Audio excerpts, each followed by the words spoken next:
Hello students.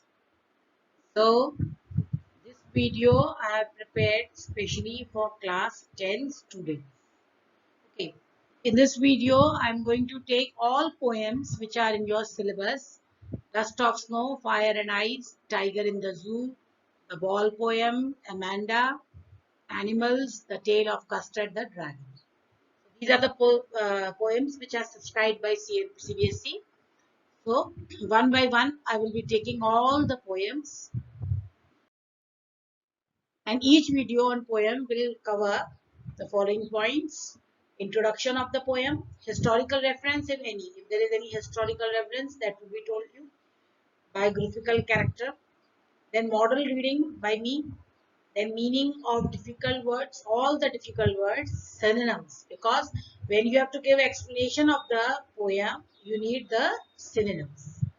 Silent reading, then you will do the silent reading. Explanation, each and every line will be explained in detail along with rhyme, rhythm, figures of speech, everything will be there. Then there will be asked questions and checks will be there. Understanding, so your understanding can be checked. All questions will be there. Summary will be there. If there is some hit point in the poem, that will also be mentioned. So summary, the message, the hit point, everything will be there. Then important question and answers. Other than your NCERT solutions, there will be extra questions and answers and practice material for board. So students, if you take one video at one time, you will cover everything on that poem. So let's start. Best of luck to all. First of all, I would, before starting the poetry section, I would like to tell you that poetry is a type of literature, artistic writing. It is a type of literature that attempts to stir a reader's imagination or emotion. Which stir means which shakes, ना, जो हिला देती है हमारी imagination को, emotions को. यानी हम कुछ इमेजिन करते हैं तो वो पोइट्री के थ्रू हम इमेजिनेशंस को, अपनी इमोशंस को बहुत ज्यादा अपन बता सकते हैं. The poet does this by carefully choosing and arranging language for its meaning, sound and rhythm. Poem में जो वर्ड्स का जो सिलेक्शन होता है वो बहुत ध्यान से किया जाता है, उसके मीनिंग के लिए, साउंड के लिए और रिदम के लिए. जैसे आप कुछ पोएम्स है, नर्सरी राइम्स बहुत सिंपल और ह्यूमरस होती हैं, वो पोएम्स मजाक के लिए, हंसी मजाक के लिए होती हैं. अदर पोएम्स जो होती हैं वो कुछ ट्रूथ ऑफ लाइफ बताती हैं, कुछ मैसेज होता है, सिंबोलिज्म होता है, कोई अपनी स्टोरी बता रहा है, कोई किसी के ऑनर में लिख रहा है, कोई गॉड के लिए है, कोई पर्सन के लिए है, ठीक है ना. और पोइट्री में डिफरेंट डिफरेंट फॉर्म्स और स्टाइल्स होते हैं जो हमको समझना बहुत जरूरी है. Being a student of class 10 हमको पता होना चाहिए कि पोएम में ये कौन सा फॉर्म है, कौन सा स्टाइल पोएट ने यूज किया है, क्योंकि अनसीन में भी पैरा आ जाता है पोएम का. One thing that makes poem different from other type of writing is their structure. तो सबसे इम्पोर्टेंट पोएम का स्ट्रक्चर को समझना है कि वो लाइंस में है, ग्रुप्स में, जिसको बोलते हैं उसको हम स्टैंजास कहते हैं. पैराग्राफ नहीं होता है. पैराग्राफ तो आपका टेक्स्ट पोर्शन में जो होता है, जो प्रोज होती है उसमें होता है. पोएट्री में स्टैंजास होते हैं. अब होती है रिदम. नेक्स्ट चीज, तो rhythm is very important effects के लिए. सम सिलेबल्स और पार्ट ऑफ वर्ड्स जो होते हैं उसमें ज्यादा हम स्ट्रेस करते हैं, जैसे कि हेजेस एंड डिचेस. तो इसमें हम हेज पे ज्यादा स्ट्रेस कर रहे हैं, डिच पे ज्यादा स्ट्रेच कर रहे हैं, तो ये दूसरी साउंड से. तो ये हमारा स्टाइल, पोएट का ये स्टाइल रिदम के लिए होता है. जैसे आपने देखा होगा किसी किसी पोएम में आई को बहुत ज्यादा खींच के पढ़ा जाता है ना. The stressing of certain syllable creates a particular rhythm. किसी सिलेबल को, सिलेबल आप जानते हैं ना, जैसे हमने कहा सर्टेन, तो इसमें दो सिलेबल है, स और टेन. तो हम किस सिलेबल पे ज्यादा स्ट्रेस करते हैं, इससे रिदम का इफेक्ट बनता है. और इसको मीटर भी कहा जाता है. पोएम की रिदम को क्या बोलते हैं, metre.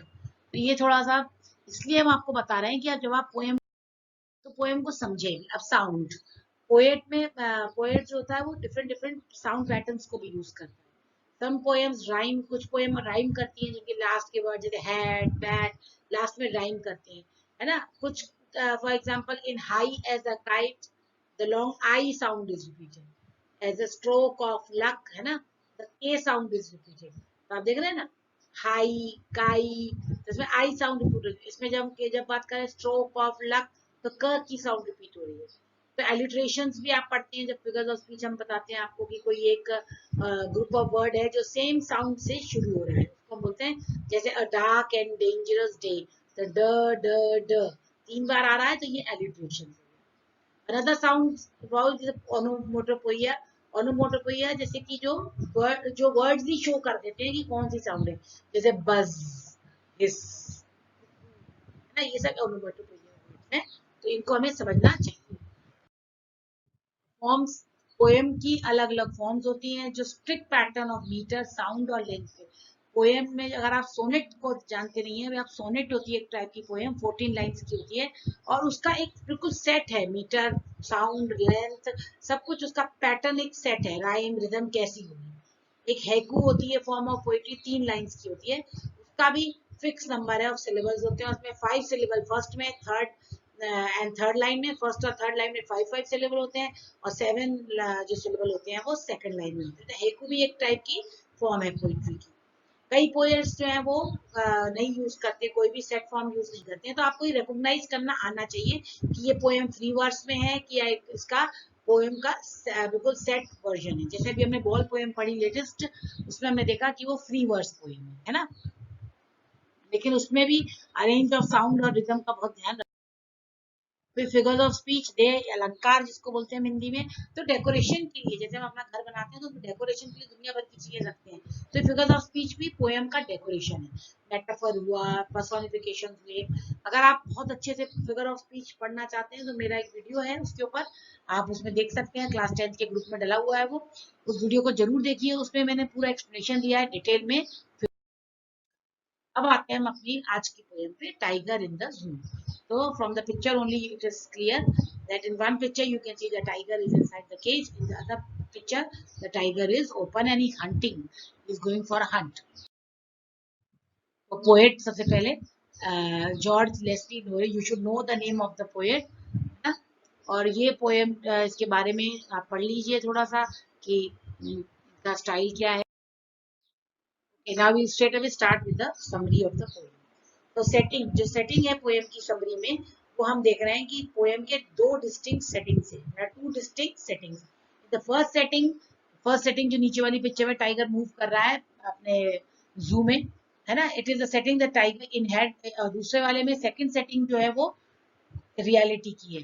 The second setting is that of the forest and it is setting that the tiger has been taken out and no longer has access to, and also the setting that the poet would like the tiger to inhabit once again. तो इसमें poet जो है उसने descriptions दिए हैं to her poem जो है वो फर्स्ट पार्ट उसका जो फर्स्ट स्टैंजा है और सेकंड स्टैंजा है उसमें क्लियर हो जाएगा आपको कि फर्स्ट सेटिंग की बात कर रहा है कि जू की बात कर रहा है कि ओपन में टाइगर है उसकी बात कर रहा है, तो वही है। The two setting are contrasted, उनको कॉन्ट्रास्ट में लाया है poet each other. In doing so, the poet motive is to show how much better the tiger is suited to the second setting than the first. The tiger जो है वो first setting में, यानी कि inside the cage he is not comfortable, it is not good for him, and he is more happy when he is in the forest. Second setting, the tiger belongs to the wild and that is where it should remain. Feel the poet. Poet ये feel करता है that tiger जो है वो wild को belong करता है and he should live there only. The poem consists of 5 stanzas. Each of these stanzas is again made up of 4 lines. Hence, the entire poem consists of 20 lines in total. ये तो हो गया आपको पूरा poem का एक brief summary मिल गई। अब आता है उसका फर्स्ट स्टैंजा। पहले मैं मॉडल रीडिंग करूंगी, फिर आप इसको अपने मन में रीड करिए और फिर इसको समझिए। इसमें हर स्लाइड में जो 4 लाइंस है उसमें उसके वर्ड मीनिंग्स, उसके लिटरेरी डिवाइसेस, उसका एक्सप्लेनेशन, उसके सिनोनिम्स आपको सब कुछ मिल जाएगा। First, he stalks in his vivid stripes the few steps of his cage on pads of velvet quiet in his quiet range. Now you can repeat them. In this stanza, the poet describes the appearance of the tiger in the zoo and its daily movement. तो उसके movement कैसी हैं और कैसा उसका appearance है. He says that the stripes on its body are darker in color than the rest of its coat and they so they stand out distinctly. आप देख रहे हैं टाइगर में ब्लैक कलर की लाइंस जो डिस्टिंक्ट है, बिल्कुल क्लियर है, बाकी कलर्स लाइट है और ये डार्क होती है, तो इसलिए टाइगर बिल्कुल डिस्टिंक्ट है, क्लियर है, आप उसको देख सकते हैं। Even when sees from a distance, दूर से भी आप देखेंगे। He moves very softly and steadily, देख रहे हैं आप, वो सॉफ्टली और स्टेडीली मूव कर रहा है as a habit of tigers in the wild. The only difference क्या है, that this tiger can walk the length of the cage, उतनी ही जगह में वो घूम सकता है केज जितना होगा, and it covers that distance in a few more steps only, केवल थोड़े से steps में वो केज को कवर कर लेता है। The outside of the tiger paw is as smooth as velvet and so they do not create any sound at his walking, उसका जो पॉ है, जिसका पंजा है, वो बहुत सॉफ्ट है और वो बिना आवाज के उधर से उधर घूम रहा है केज के अंदर। It seems as if all the anger that the tiger feels at being caged is also suppressed in the same way. जैसे उसका पॉ स्मूथ है, उसी तरीके से उसका एंगर भी जो उसके अंदर बंद है, वो भी केज्ड है, वो भी कुचला गया है, दबाया गया है। अब आप देखिए वर्ड मीनिंग्स। स्टॉक, स्टॉक माने फॉलो, है ना, he is following in vivid stripe, vivid stripe means bright colour, एकदम ब्राइट कलर में। ऑन पैड्स, पैड्स माने पॉज ऑफ टाइगर, टाइगर के पंजे। Velvet quiet, in is quiet rage, rage माने anger. तो दो आप देख रहे हैं, he means tiger walks in quiet rage माने अनएक्सप्रेस्ड एंगर, यानी कि उसका एंगर वो शो नहीं कर पा रहा है, क्वाइट है, कुचला हुआ, दबा हुआ उसके अंदर एंगर है। In the few steps, in the few small cage, cage माने केज ऑफ जू में छोटे से फ्यू स्टेप्स, क्यों कह रहा है, क्योंकि स्मॉल है cage. He has vivid stripes, vivid stripes means bright and attractive lines on skin.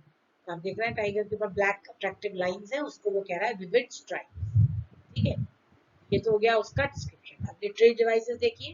Rhyme scheme सबसे पहले क्या है, स्ट्राइप्स, केज, क्वाइट, रेंज। तो क्या है, A B C B. Okay, range stripe से कोई मैच नहीं हो रहा है, केज और रेंज मैच, क्वाइट से कोई मैच नहीं हो रहा है, A B C.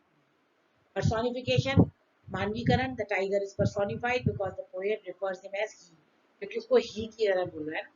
Metaphor, tiger paw are compared with velvet, तो वेलवेट से तुलना की जा रही है टाइगर के पंजे की, तो मेटाफर है। Enjambment, sentence this continues to next line without any punctuation mark. अब आप देखो सेंटेंस जो है वो stalks in his vivid stripe the few step of his cage. तो आप देख रहे हैं कि इसमें जो है वो इंजैबमेंट है, सेंटेंस कंटिन्यू है, इमेजरी है। पोएट जो है he tries to create an image about the tiger कि कैसे he stalking in vivid stripe. Consonance है, S sound, consonant sound S का रिपीटिशन है, stalk, his, stripes, S S S. Resonance भी है, वॉवल साउंड भी रिपीट है, I का, in his vivid stripe, I I I.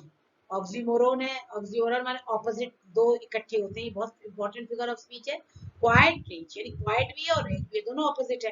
Quite जो व्यक्ति होगा वो रेज कैसे होगा, उसके अंदर गुस्सा कैसे होगा, लेकिन यहाँ पर क्वाइट रेज का मतलब है कि टाइगर के अंदर बहुत गुस्सा भरा है लेकिन ऊपर से वो क्वाइट है, तो ये ऑक्सीमोरोन है।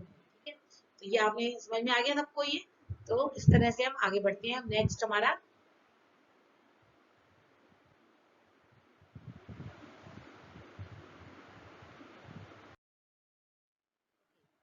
he should be lurking in shadow, sliding through long grass near the water hole where plum deer pass। अब बच्चों आप पहले आप फिगर्स ऑफ स्पीच को कोशिश करिए ढूंढने की, इसमें कौन कौन से फिगर्स ऑफ स्पीच हैं।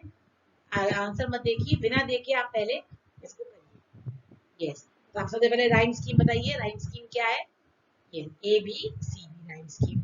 और इसमें कौन सा फिगर ऑफ स्पीच है, आप देख रहे हैं इसमें कंटिन्यू है sentence, without line without punctuation है ना, नेक्स्ट लाइन में विदाउट पंक्चुएशन मार्क्स है। तो जैसे sliding through long grass near the water hole where plum deer pass, इतनी लंबी लाइंस है, एक दो तीन, इसमें कहीं भी आप देख रहे हैं कोई पंक्चुएशन मार्क नहीं है, तो ये कौन सा है, इंजैबमेंट। Very good. फिर आप देखिए इसमें और कौन कौन सा फिगर ऑफ स्पीच है, एलिट्रेशन, पी साउंड का, प्लम पास, प्लम पास, पी पी। इमेजरी है ही इसके अंदर, क्योंकि टाइगर जो है वो एक इमेज हमारे दिमाग में आती है, जब भी कोई लाइंस पढ़ने के बाद हमारे दिमाग में एक इमेज क्रिएट होती है, तो वहां पे इमेजिनी होगी। ठीक है, अब आप देखो कि इसमें ही यानी कि टाइगर, टाइगर क्या कर रहा है, लर्क कर रहा है। Lurk what do you mean by lurk, wait, tiger is waiting in shadow, shadow means shadow, shade of the tree. And slides, slides माने वॉक्स सीक्रेटली, बहुत धीमे धीमे चल रहा है। आप देख रहे हैं पिक्चर में कि कैसे वो शिकार करने के लिए बिल्कुल धीरे धीरे जा रहा है in the long grasses of the jungle, near the water hole. Near the water hole means water के पास, pond, lake, river.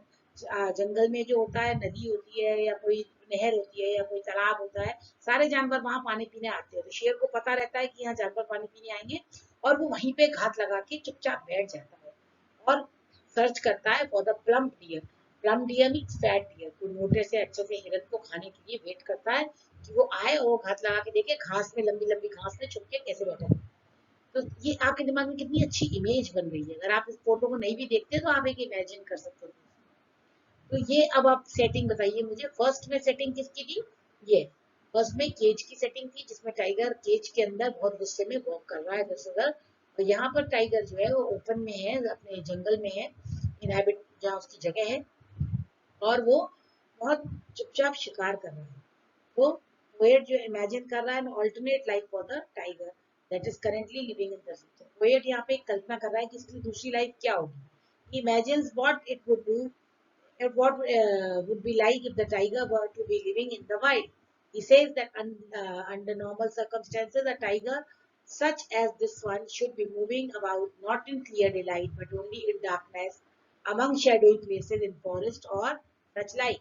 The tiger should be hiding itself behind long grass so that its prey will not be able to detect its movement. Tiger छुप के बैठेगा ताकि कोई उसको, वो शिकार करने जा रहा है, उसकी मूवमेंट को पता ना लगा सके। In this way, the tiger should approach the water hole where all the animals of the forest come to drink on sunny afternoons.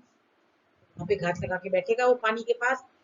Then it will come face to face with deer that are appropriately fattened for its consumption.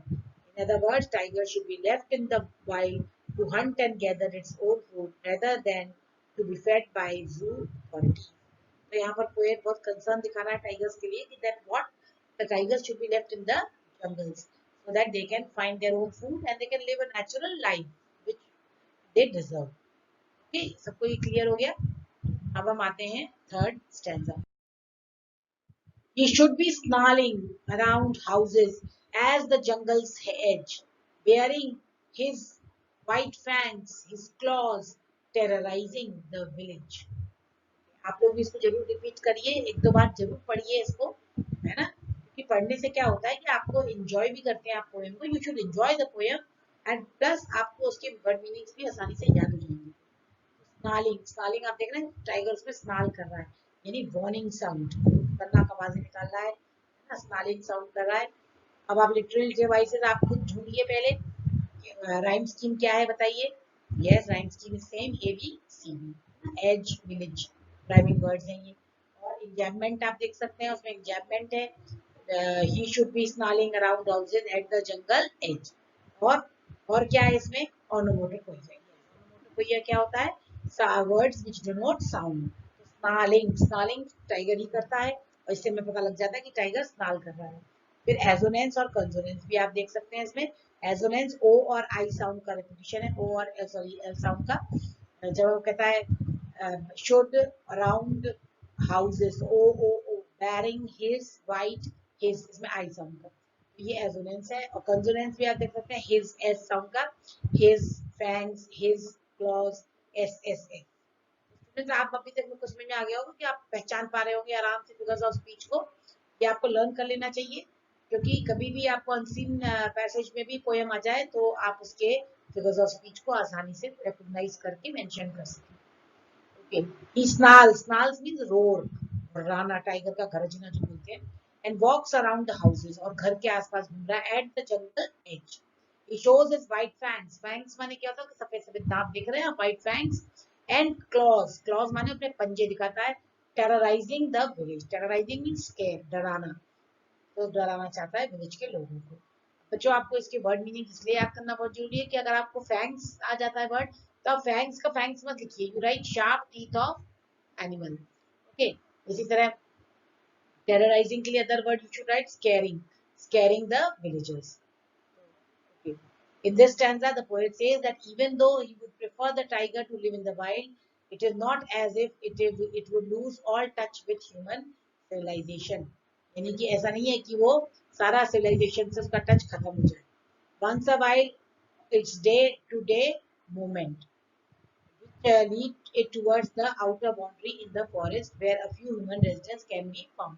तो tiger कई बार क्या होता है कि जंगलों में रहते हैं लेकिन कई बार गांव में आ जाते हैं, गांव के किनारे आ जाते हैं, कोई उनके गाय भैंस खाने आ जाते हैं, कई बार ऐसे ही भटकते हुए आ जाते हैं. तो अगर वो वहां आ जाए गांव की तरफ, गांव के जो घर जंगल में बिल्कुल गांव के बसे हुए हैं जंगलों में किनारे किनारे, वहां आ जाता है, तो वहां पे आके वो ग्राउल करता है in its low and intimidating voice as it walked in the periphery of those houses. जैसे कि वो उनको हाउसेस को डरा रहा है, सब घरों को डराने के लिए, है ना. It would not bother to hide its fang or its claws, instead revealing them openly with the intention of scaring all the inhabitants of the village. तो वो अपने फैंग्स को, अपने पंजों को, अपने दांतों को छुपाता नहीं है, बल्कि और दिखाता है ताकि लोग देखें और डरें और उससे डर बैठ जाए. ये टाइगर इन द जंगल में है ना, ये वो वाली सेटिंग का है. अब नेक्स्ट में हम देखते हैं. अब बट देखो, बट जब भी आता है मतलब विचार रट गया, विचार फिर से हो गया. अब आप देखिए, but he is locked in a concrete cell, his strength behind bars, stalking the length of his cage, ignoring visitors. You can repeat the lines after me. Concrete, concrete आप जानते हैं, कंक्रीट माने building made of bricks and cement and. ये देखिए आप, ये बंद है ना, he is locked in a concrete cell, पूरा एक चार दीवारी में बंद रहता है टाइगर, है ना, जो सीमेंट से बनी होती है और सैंड और वाटर से मिलकर बनती है. स्ट्रेंथ बिहाइंड बार्स, स्ट्रेंथ माने उसकी ताकत, ताकत जो है, बार्स, बार्स माने पिंजरे के पीछे है. Stalking the length of cage, stalking हमने वर्ड शुरू में भी पढ़ा था, है ना. स्टॉकिंग माने लिमिटेड स्पेस में इधर से उधर घूमना, स्टॉक करना, है ना, पीछा करना. Ignoring visitor, and is ignoring the visitor. Friends, सबसे पहले आप इसमें राइम स्कीम बताइए. Are you able to recognise the rhyme scheme? Yes, A B C. Bar, visitors. फिर पर्सोनिफिकेशन है इसमें, again the tiger is personified, उसके लिए ही वर्ड यूज किया जा रहा है. एजोनेंस, कंसोनेंस और एलिट्रेशंस को आप सर्च कर सकते हैं आराम से. एजोनेंस, ई साउंड जो रिपीट हो रही है, ही, लॉग, कंक्रीट, सेल. कंसोनेंस, जो एस साउंड रिपीट हो रही है, हिज, स्ट्रैंड, बार्स. एलिट्रेशन, जो बी साउंड रिपीट हो रही है, बिहाइंड बार्स. अब आप देखिए कि ही यानी tiger is closed inside concrete cell. Concrete cell means cage of stone. He can show his strength here as he walks in the length of the cage. Length of the cage means limited space of the cage. He ignores the visitor. जो zoo में लोग आ रहे हैं, visitors आते हैं, उनको ignore कर रहा है. He does not care about them. Human who had kept him in the cage. तो again वो reality check कर रहा है. He stops imagine the tiger's alternate life and returns to its real one. अब poet imagine करना बंद कर देता है कि टाइगर अगर जंगल में होता तो क्या क्या करता, और फिर से इधर पे आ जाता है जब टाइगर इन द जू है. Say the tiger is locked up like a prisoner in a jail within a small cell made of concrete. All the strength that resides in its body is locked behind bars of metal that make up the gate of its cell. यानी कि जितनी उसकी power है वो सब उसकी body के अंदर ही बंद है, क्योंकि वो खुद एक पिंजरे के अंदर बंद है. Hundred or even thousands of people come to see the tiger every day at the zoo, but it does not pay any heed to these visitors. Heed means attention. Instead, the tiger prefers to walk stealthily. Instead, वो चुपचाप चुपचाप वहां जाना चाहता है, all over its cage by itself without any disturbance in the form of human intervention. नहीं चाहता कि कोई भी इंसान उसको डिस्टर्ब करे, वो अपने पिंजरे में बंद रहना चाहता है. Now the last one. He hears the last voice at night, the patrolling cars, and stares with his brilliant eyes at the brilliant star. Okay. Repeat कर सकते हैं एक बार. तो आप देख सकते हैं इसमें राइमिंग स्कीम आप बताइए. Yes, A B C, same rhyming scheme है. इंजैपमेंट है इसमें. इंजैपमेंट कहाँ पर है? And stares with his brilliant eyes at the brilliant star. ये कंटिन्यूएशन है without any punctuation mark. Alliteration है इसमें, एच एच साउंड का. He hears. एजोनेंस है विद हिज ब्रिलियंट आई. इसमें रिपीटिशन भी, ब्रिलियंट ब्रिलियंट वर्ड को भी रिपीट किया गया है. तो ये वर्ड को जो रिपीट किया गया है, ब्रिलियंट ब्रिलियंट, इसका दोनों में मीनिंग चेंज हो जाता है. You can see the tiger eyes and the sparkling stars in the sky. You can see. So and it listens, tiger personification है, तो listens the last voice किसकी, the people going back to their houses at night, जब लोग अपने घर जा रहे हैं रात में, जब रात अंधेरा हो गया तो लोग घर जा रहे हैं. He also listens the sound of patrolling cars, और जो पेट्रोलिंग कार्स आ रही हैं, जो कार्स ऑफ पुलिस हैं, जो पेट्रोलिंग माने जो वहाँ पे सेफ गार्ड करने के लिए आते हैं. By his brilliant eyes, brilliant eyes है कि यहाँ पर क्या मतलब है, होपफुल आईज फॉर फ्रीडम, यानी कि उसकी आंखें ब्रिलियंट क्यों है, because he is hoping for freedom, उसको एक ना एक दिन आजादी मिलेगी. He looks at the brilliant star, और वो ब्रिलियंट स्टार्स की तरफ देखता है. ब्रिलियंट स्टार्स को क्यों कहा गया है, because they are bright stars, bright future of freedom, brilliant stars because वो फ्यूचर ऑफ फ्रीडम है. तो ये दिखा रहे हैं लास्ट वाले में कि poet describes how the day ends for the tiger. It stays away till the very last voice of the zookeeper locking up and going home can be heard. यानी जब zookeeper को लॉक अप करके उसको जा रहा है अपने घर, वहां तक की. After that too he does not go to sleep. Tiger तब भी नहीं सो रहा है.